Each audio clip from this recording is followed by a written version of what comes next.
Assalamualaikum.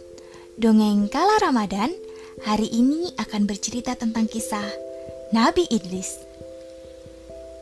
Nabi Idris adalah generasi ke-6 keturunan Nabi Adam. Ciri khas dari Nabi Idris sendiri yaitu memiliki wawasan yang sangat luas.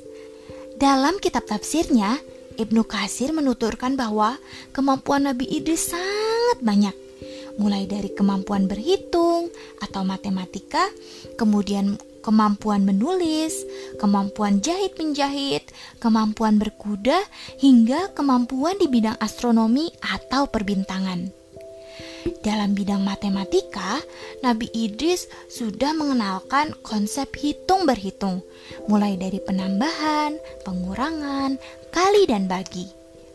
Kemudian dalam bidang tulis-penulis, Nabi Idris sudah menulis dengan cara menggoreskan simbol, huruf atau angka menggunakan kayu atau batu di atas lumpur yang tipis dan mulai mengering. Setelah itu, lumpur akan dikeringkan. Semua ini ditujukan agar tulisan yang ditulis oleh Nabi Idris dapat diwariskan kepada generasi-generasi berikutnya. Kemudian, dalam bidang menjahit, Nabi Idris sangat mahir sekali untuk menjahit pakaiannya sendiri. Selanjutnya, dalam keterampilan berkuda. Kuda pada zaman Nabi Idris merupakan hewan yang liar sekali. Jarang orang memelihara kuda.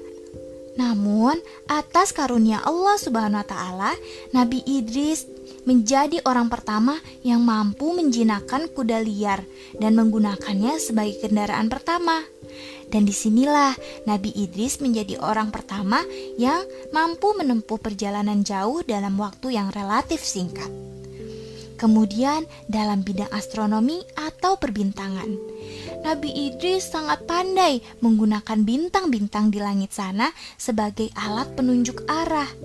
Beliau tidak hanya memakai bintang-bintang sebagai hiasan di langit, namun juga ia menyadari bahwa bintang-bintang di langit memiliki ciri khas tersendiri yang nanti bisa menjadikan patokan orang-orang di bumi.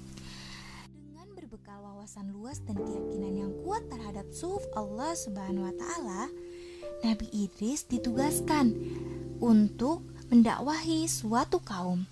Di sini Nabi Idris merupakan nabi pertama yang diminta Allah untuk mendakwahi suatu kaum.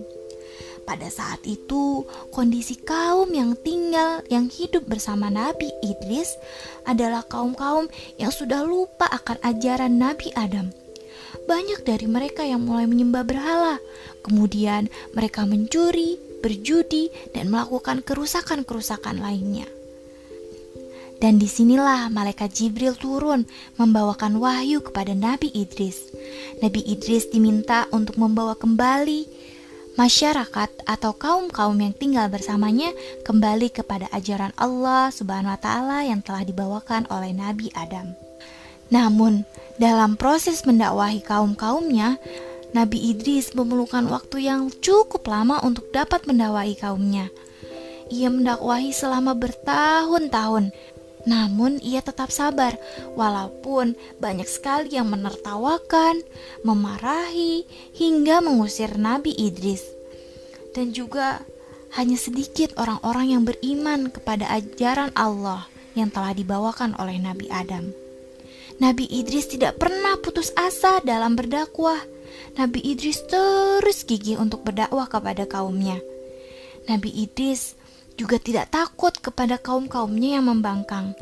Karena itulah Nabi Idris mendapatkan gelar Ashadul Usud, yaitu singa dari segala singa. Setelah itu, Nabi Idris memutuskan untuk hijrah. Kemudian ia mengajak para pengikutnya untuk hijrah bersamanya. Namun, pada saat awal ia mengajak, banyak sekali para pengikutnya yang merasa khawatir dan enggan untuk ikut karena tanah tempatnya tinggal saat ini adalah tanah yang subur sekali. Mereka takut ketika berpindah, mereka tidak mendapatkan tanah yang sama suburnya. Namun Nabi Idris meyakinkan mereka bahwa Allah Subhanahu wa Ta'ala akan menggantikan dengan yang terbaik. dan akhirnya mereka pun ikut bersama Nabi Idris.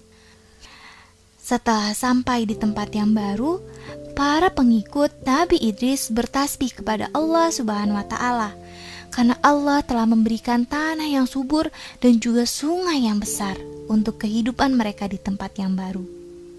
Dan teman-teman tahu tidak, setelah Nabi Idris hijrah, di tempatnya yang lama terjadi sebuah kekeringan yang sangat-sangat parah, sehingga tidak ada air, tidak ada tumbuhan yang bisa tumbuh, dan masyarakatnya pun banyak yang sekali mengalami kelaparan. Dari kelaparan tersebut, banyak pula masyarakatnya yang meninggal. Sedangkan para pengikut dari Nabi Idris mengalami kehidupan yang layak, karena Allah telah memberikannya tanah yang subur, juga air yang cukup. Nah teman-teman, dari cerita ini Nabi Idris mengajarkan kita akan kesabaran, juga tekad yang kuat. Nabi Idris terus berdakwah walaupun banyak orang yang menolaknya. Nabi Idris juga mengajarkan kita bahwa sebaik-baiknya tempat dunia adalah tempat untuk berlelah-lelah. Kalian tahu tidak maksudnya? Maksudnya di sini adalah dunia adalah tempat di mana kita dapat memaksimalkan segala ibadah, bentuk yang bisa kita lakukan untuk menyempurnakan agama kita untuk Allah. Dan nanti setelah berlelah-lelah di dunia, semoga Allah mengganjarkan segala kerja keras kita dan memberikan tempat kita istirahat di surga yang indah kelak.